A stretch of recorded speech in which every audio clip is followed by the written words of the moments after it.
لاروی لیکوال ګل پاچا الفت. موږ د خپلو کورونو له څنګه په دیره کې ناست وو. له پاسه یو لاروی راغی، د ونې ډډ ته یې ډډه ولګوله.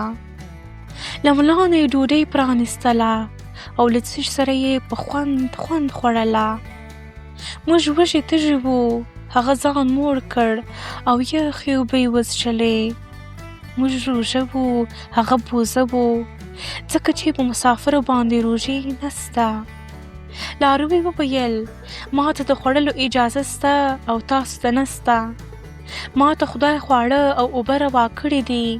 په رمز او معنا پوهېدل پکار دي. د خدای کارونه بې حکمته نه دي. تاسې د دغه عملي تعلیم په اصلي معنا ښه فکر وکړئ. تاسې ولې وږي یاست او زه موړ یم؟